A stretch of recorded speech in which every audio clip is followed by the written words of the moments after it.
ॐ शिवपञ्चाक्षरी स्तोत्रम्।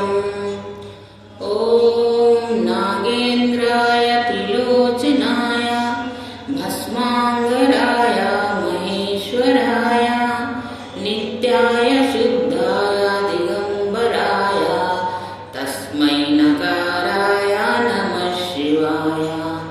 मन्दाकिनी सलिलचन्दन चर्चिताय नन्दीश्वर प्रथमाधिनाथ महेश्वराय मंदार पुष्प बहुपुष्प सुरपूजिताय तस्मै मकाराय नमः शिवाय।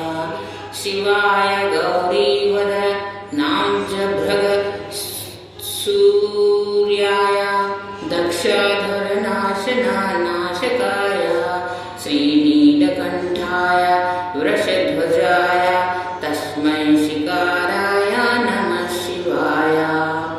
वसिष्ठकुम्भोद्रव गौतमादि मुनीन्द्र देवर्चिताय शेखराय चन्द्राकवैश्वकरलोचनाय तस्मै वकाराय नमः शिवाय।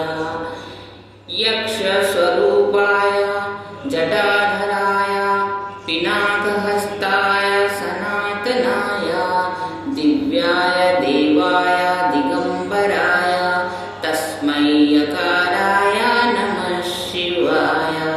तस्मै यकाराय नमः शिवाय।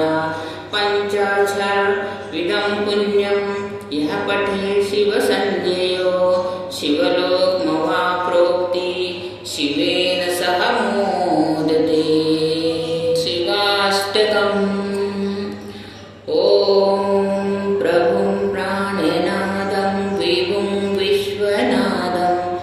जगन्नाथनाथं सदानन्दभाजं भवद्रौभितेश्वरभूतनाथं शिवं शङ्करं शम्भो मीशानमीडे।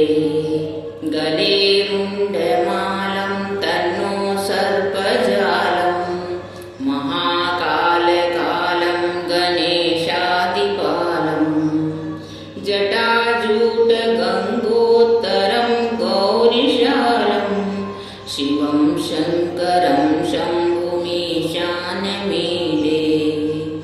मुदामाकरं मण्डनं मण्डयन्तं महामण्डलं भस्मभूषाधरं तम् अनादिहपारं महामोयमारं शिवं शङ्करं शम्भुमीशानमीडे।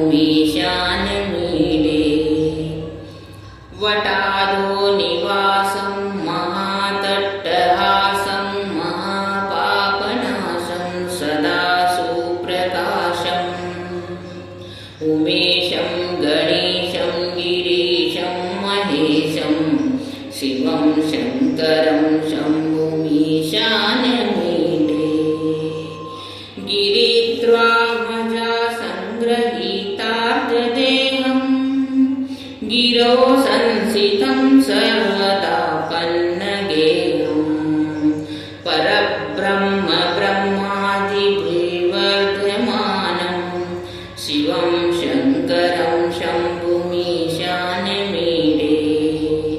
कपालं त्रिशूलं कराभ्यं दधानं पदामोज नम्राय कामं दधानं वलिवर्धयानं सुरानं प्रधानं शिवं शङ्करं शम्भुमीशानमीडे।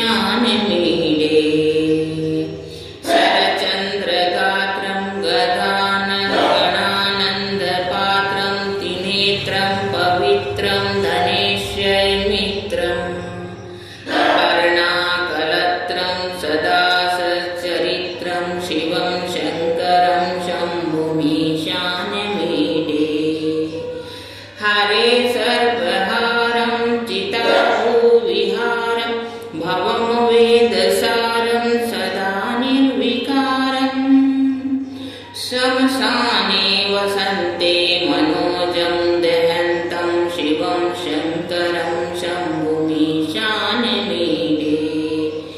स्वयं यः प्रभाते नरश्वशूलपाणे पठेतं स्तोत्ररत्न त्रिहर प्राप्तरत्नम् सुपुत्रं सुधान्यं सुमित्रं कळत्रं विचित्रे रसबाह्य मोक्षप्रयाति ॐ शिवाष्टकं